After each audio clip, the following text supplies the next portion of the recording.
ಇನ್ನು ಮತ್ತೊಂದು ಕಡೆ ಸಿಎಂ ಬದಲಾವಣೆಯ ವಿಚಾರ ಸಕ್ಸಸ್ ಆಗಿದೆ. ರಕ್ತದಲ್ಲಿ ಬರ್ಕೊಡ್ತೀನಿ ಅಂತಂದಿದ್ದೆ, ನೋಡಿ ಇವಾಗ ಸಕ್ಸಸ್ ಆಗಿದೆ. ಹೀಗಂತ ಹೇಳಿದವರು ಯಾರು? ಶಾಸಕ ಶಿವಗಂಗಾ ಬಸವರಾಜ್.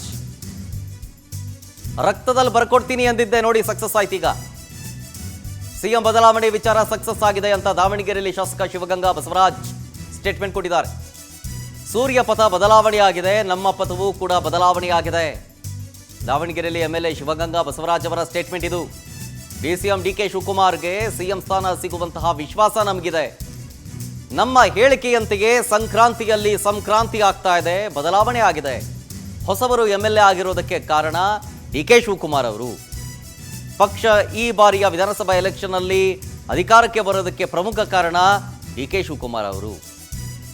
ಬಹಳಷ್ಟು ಕಷ್ಟಪಟ್ಟಿದ್ದಾರೆ, ಹಾಗಾಗಿ ಅವರಿಗೆ ಇದು ಒಲಿಯುತ್ತೆ ಅಂತ ನಾನು ಅವತ್ತೇ ಹೇಳಿದ್ದೆ, ನೋಡಿ ಇವಾಗ ಆಗ್ತಾ ಇದೆ ಅಂತ ಶಿವಗಂಗಾ ಬಸವರಾಜ್ ಅವರು ಸ್ಟೇಟ್ಮೆಂಟ್ ಕೊಟ್ಟಿದ್ದು.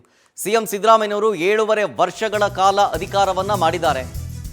ದಾಖಲೆಯ ಸಿಎಂ ಅನ್ನುವಂಥ ಹೆಸರನ್ನು ಪಡ್ಕೊಂಡಿದ್ದಾರೆ. ಇವರು ಕೂಡ 2 ವರ್ಷ ಸಿಎಂ ಆಗಲಿ, ಇದು ನಮ್ಮ ಆಶಯ. ಡಿಕೆ ಶಿವಕುಮಾರ್ ಸಿಎಂ ಆಗೋದಕ್ಕೆ ಎಲ್ಲರ ಅಭಿಪ್ರಾಯವೂ ಕೂಡ ಇತ್ತು. ಹೈಕಮಾಂಡ್ ಕರೆ ಕೊಟ್ಟಿದೆ, ಇದು ಉತ್ತಮ ಬೆಳವಣಿಗೆ ಅಲ್ವಾ? ಪಕ್ಷ ಅಧಿಕಾರಕ್ಕೆ ಬರೋದಕ್ಕೆ ಡಿಕೆ ಶಿವಕುಮಾರ್ ಅವರು ಶ್ರಮ ಹಾಕಿದ್ದಾರೆ, ತುಂಬಾನೇ ಶ್ರಮ ಪಟ್ಟಿದ್ದಾರೆ. ಡಿಕೆಶಿ ಸಿಎಂ ಆದರೆ ಸಚಿವ ಸಂಪುಟ ಬದಲಾವಣೆ ಆಗುತ್ತೆ, ಹೊಸಬರಿಗೆ ಅವಕಾಶ ಸಿಗುತ್ತೆ ಅನ್ನೋ ಆಶಾಭಾವನೆ ಇದೆ. ಆಡಳಿತದಲ್ಲಿ ಬದಲಾವಣೆ ಆಗುತ್ತೆ, ಕಸ ಗುಡಿಸುವ ಕೆಲಸ ಕೊಟ್ಟರೂ ಕೂಡ ನಾನು ಮಾಡ್ತೀನಿ, ಹೀಗಂತ ಎಂಎಲ್ಎ ಶಿವಗಂಗಾ ಬಸವರಾಜ್ ಪ್ರತಿಕ್ರಿಯೆಯನ್ನು ಕೊಟ್ಟಿದ್ದಾರೆ ದಾವಣಗೆರೆಯಲ್ಲಿ.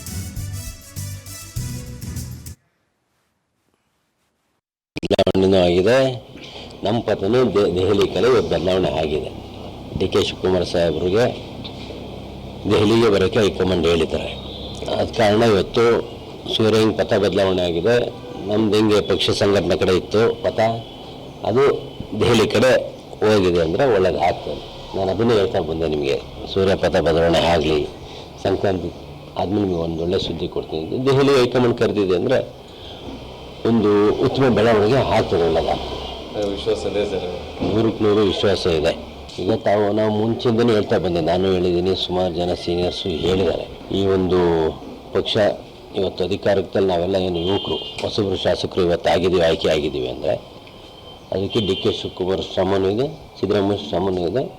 ಈಗ ಸಿದ್ದರಾಮಯ್ಯ ಸಾಹೇಬರು ಸುಮಾರು 7.5 ವರ್ಷ ಮುಖ್ಯಮಂತ್ರಿಯಾಗಿ ಅಧಿಕಾರ ಮಾಡಿದ್ದಾರೆ, ಉತ್ತಮ ಆಡಳಿತ ಕೊಟ್ಟಿದ್ದಾರೆ. ಈ ಒಂದು ಮುಂದಿನ 2.5 ವರ್ಷ ಇವ್ರಿಗೊಂದು ಅವಕಾಶ ಸಿಗಲಿ ಅಂತ ನಾವೆಲ್ಲ ಮುಂಚೆಯಿಂದನೂ ಕೇಳ್ಕೊಂಡ್ವಿ. ಆ ನಿಟ್ಟಿನಲ್ಲಿ ಎಲ್ಲ ಸೀನಿಯರ್ಸು ಮಾತಾಡ್ತಾ ನೋಡಿದಿರಿ. ಅದರಲ್ಲಿ ಒಳಗಿನ ಒಪ್ಪಂದಗಳ ಬಗ್ಗೆ ನಮಗೆ ಮಾಹಿತಿ ಇಲ್ಲ. 2 ವರ್ಷದ ಮೇಲೆ 1 ತಿಂಗಳಾಗಿದೆ. ನಮ್ಮ ದೇವರಾಜ ಅರಸು ಅವರು ನಮ್ಮ ಪಕ್ಷದ ಮುಖ್ಯಮಂತ್ರಿಗಳಿದ್ದಾರೆ, ದೇವರಾಜ ಅರಸು ಅವರು, ಅವರ ಕಾಂಗ್ರೆಸ್ ಪಕ್ಷದ ನಮ್ಮ ಪ್ರತಿನಿಧಿ ಆನಂದ್ ನಂದಗುಡಿ ಲೈವ್ನಲ್ಲಿ. ಆನಂದ್, ಸಂಕ್ರಾಂತಿ ಬರ್ತಾ ಇದ್ದಂತೆ ಅಥವಾ ಈಗ ಹಬ್ಬದ ಸಂಭ್ರಮ ಮುಗಿತಾ ಇದ್ದಂತೆ ಈಗ ಸಂಕ್ರಾಂತಿ ಆಗುತ್ತೆ, ರಾಜಕೀಯ ಬೆಳವಣಿಗೆಗಳೇ ಅನ್ನೋದಕ್ಕೆ ಪ್ರಸ್ತುತ ಆಗ್ತಾ ಇರುವಂಥ ಬೆಳವಣಿಗೆಗಳೇ ಸಾಕ್ಷಿ. ಡಿ ಕೆ ಶಿವಕುಮಾರ್ ಅವರು ಡೆಲ್ಲಿಗೆ ಹೋಗಿದ್ದಾರಲ್ಲ, ಸಿಹಿ ಸುದ್ದಿಯ ಮುಖಾಂತರ ವಾಪಸ್ ಬರ್ತಾರಾ? ರಾಜ್ಯದಲ್ಲಿ ಈ ರೀತಿಯಾದಂಥ ನಾಯಕತ್ವ ಬದಲಾವಣೆಗೆ ಒಂದು ಫುಲ್ ಸ್ಟಾಪ್ ಸಿಗುತ್ತಾ ಅಂತ. ಇದರ ಜೊತೆಗೆ ಮಂತ್ ಎಂಡಲ್ಲಿ ಒಂದು ಸ್ಪೆಷಲ್ ಮೀಟಿಂಗ್ ಇಟ್ಕೊಂಡಿದ್ದಾರಲ್ಲ, ಅದಕ್ಕೂ ಇದಕ್ಕೂ ಏನಾದರೂ ಲಿಂಕ್ ಕಲ್ಪಿಸಲಾಗ್ತಾ ಇದೆ ಅನ್ನುವಂಥ ಮಾತು ರಾಜಕೀಯ ಪಡಸಾಲೆಯಲ್ಲಿ. ಖಂಡಿತವಾಗ್ಲೂ ಶರತ್, ಇದೇ ಒಂದು ಉತ್ಸಾಹದಲ್ಲಿ ಡಿ ಕೆ ಶಿವಕುಮಾರ್ ಅವರು ದೆಹಲಿ ಪ್ರವಾಸ ಕೈಗೊಂಡಿರ್ತಕ್ಕಂಥದ್ದು. ಪ್ರಮುಖವಾಗಿ ರಾಹುಲ್ ಗಾಂಧಿ ಅವರನ್ನ ಭೇಟಿ ಮಾಡಿ ಈ ಅಧಿಕಾರ ಹಸ್ತಾಂತರದ ವಿಚಾರವನ್ನ ಇತ್ಯರ್ಥ ಮಾಡ್ಕೊಳ್ಳೋದಕ್ಕೆ ಎಲ್ಲ ರೀತಿಯ ಒಂದು ರಣತಂತ್ರವನ್ನ ಮಾಡಿಕೊಂಡೇ ಹೋಗಿದ್ದಾರೆ. ಅಲ್ಲಿ ಮಲ್ಲಿಕಾರ್ಜುನ್ ಖರ್ಗೆ, ಸೋನಿಯಾ ಗಾಂಧಿ, ಪ್ರಿಯಾಂಕಾ ಗಾಂಧಿ ಸೇರಿದಂತೆ ಎಐಸಿಸಿಯ ಪ್ರಮುಖ ವರಿಷ್ಠರನ್ನ ಭೇಟಿ ಮಾಡಿ ಅವರ ಮೂಲಕ ಲಾಬಿ ಮಾಡತಕ್ಕಂಥ ಒಂದು ಪ್ರಯತ್ನಗಳನ್ನು ಕೂಡ ಮಾಡಿರ್ತಕ್ಕಂಥದ್ದು. ಮೊನ್ನೆ ಮೈಸೂರು ವಿಮಾನ ನಿಲ್ದಾಣದಲ್ಲೇ ರಹಸ್ಯವಾಗಿ ರಾಹುಲ್ ಗಾಂಧಿ ಅವರ ಜೊತೆ ಮಾತನಾಡಿದ್ರು. ಈ ಸಂದರ್ಭದಲ್ಲಿ ದೆಹಲಿಗೆ ಬರುವಂತೆ ರಾಹುಲ್ ಗಾಂಧಿ ಅವರೇ ಖುದ್ದು ಡಿ ಕೆ ಶಿವಕುಮಾರ್ ಅವರಿಗೆ ಆಹ್ವಾನವನ್ನ ಕೊಟ್ಟಿದ್ರು. ಅದರಂತೆ ಇವತ್ತು ಡಿ ಕೆ ಶಿವಕುಮಾರ್ ಅವರು ಬೆಳಗ್ಗೆಯೇ ರಾಹುಲ್ ಗಾಂಧಿ ಅವರ ಭೇಟಿಗೆ ಹೋಗಿರ್ತಕ್ಕಂಥದ್ದು. ಅವ್ರ ಜೊತೆ ರಹಸ್ಯವಾಗಿ ಮಾತನಾಡಿ ಈ ಪವರ್ ಶೇರಿಂಗ್ ವಿಚಾರವನ್ನ ಇತ್ಯರ್ಥ ಮಾಡ್ಕೊಳ್ಳೋದಕ್ಕೆ ಡಿ ಕೆ ಶಿವಕುಮಾರ್ ಅವರು ಮುಂದಾಗಿರ್ತಕ್ಕಂಥದ್ದು. ಆ ಕಡೆ ಡಿ ಕೆ ಶಿವಕುಮಾರ್ ಅವರು ಕೂಡ ದೆಹಲಿಯಲ್ಲಿ ಮಾಧ್ಯಮಗಳಿಗೆ ಪ್ರತಿಕ್ರಿಯೆಯನ್ನು ಕೊಡ್ತಾ ಅಧಿಕಾರ ಹಸ್ತಾಂತರದ ಸುಳಿವನ್ನು ಕೂಡ ಕೊಟ್ಟಿರ್ತಕ್ಕಂಥದ್ದು. ಸಿಎಂ ಬದಲಾವಣೆ ವಿಚಾರ ನನ್ನ ಮತ್ತೆ ಹೈಕಮಾಂಡ್ ಹಾಗೆ ಮುಖ್ಯಮಂತ್ರಿಗಳಿಗೆ ಸಂಬಂಧಪಟ್ಟಿದ್ದು ಅನ್ನೊಂದು ವಿಚಾರವನ್ನು ಹೇಳಿರ್ತಕ್ಕಂಥದ್ದು. ಆ ಮೂಲಕ ತಮಗೆ ಮುಖ್ಯಮಂತ್ರಿ ಸ್ಥಾನ ಸಿಕ್ಕೇ ಸಿಗುತ್ತೆ ಅನ್ನೋ ಒಂದು ವಿಶ್ವಾಸವನ್ನ ತಮ್ಮ ಮಾತುಗಳ ಮೂಲಕ ಅವರು ವ್ಯಕ್ತಪಡಿಸಿರ್ತಕ್ಕಂಥದ್ದು. ಮತ್ತೊಂದು ಕಡೆ ಡಿ ಕೆ ಶಿವಕುಮಾರ್ ಅವರು ದೆಹಲಿಗೆ ಹೋಗ್ತಾ ಇದ್ದಂತೆ ಅವರ ಬೆಂಬಲಿಗರು ಕೂಡ ಬಹಳಷ್ಟು ಒಂದು ಉತ್ಸಾಹದಿಂದ ಮಾತನಾಡೋದಕ್ಕೆ ಶುರು ಮಾಡಿರ್ತಕ್ಕಂಥದ್ದು ಗಮನಾರ್ಹವಾದಂತ ವಿಚಾರ. ಯಾಕಂದ್ರೆ ಇಷ್ಟು ದಿನ ಸುಮ್ಮನಿದ್ದ ಬಸವರಾಜ್ ಶಿವಗಂಗಾ MLA ಏನಿದ್ದಾರೆ, ಇವರು ರಕ್ತದಲ್ಲಿ ಬರ್ಕೊಡ್ತೀನಿ, DK ಶಿವಕುಮಾರ್ ಅವರು CM ಆಗೇ ಆಗ್ತಾರೆ ಅನ್ನೋ ಒಂದು ವಿಚಾರವನ್ನ ಹಿಂದೆ ಹೇಳಿದ್ದೆ. ಅದರಂತೆ ಇವತ್ತು ಅದೆಲ್ಲವೂ ಕೂಡ ನಿಜವಾಗ್ತಿದೆ ಅನ್ನೋ ಒಂದು ಮಾತನ್ನು ಕೂಡ ಅವರು ವ್ಯಕ್ತಪಡಿಸಿರ್ತಕ್ಕಂಥದ್ದು. ಇದೇ ಅಲ್ಲದೆ ಕಳೆದ ವಿಧಾನಸಭಾ ಚುನಾವಣೆಯಲ್ಲಿ ಹೊಸ ಶಾಸಕರು ಆಯ್ಕೆಯಾಗಿ ಬರೋದಕ್ಕೆ DK ಶಿವಕುಮಾರ್ ಅವರ ಪಾತ್ರ ಪ್ರಮುಖವಾದದ್ದು. ಜೊತೆಗೆ CM ಸಿದ್ದರಾಮಯ್ಯನವರು 7.5 ವರ್ಷಗಳ ಕಾಲ ಅಧಿಕಾರವನ್ನ ಚಲಾಯಿಸಿದರೆ DK ಶಿವಕುಮಾರ್ ಅವರಿಗೆ 2.5 ವರ್ಷಕ್ಕಾದರೂ ಅವರಿಗೆ ಅಧಿಕಾರವನ್ನ ಕೊಡಬೇಕು ಅನ್ನೊಂದು ವಿಚಾರವನ್ನ ಅವರು ಪ್ರಸ್ತಾಪ ಮಾಡಿರ್ತಕ್ಕಂಥದ್ದು.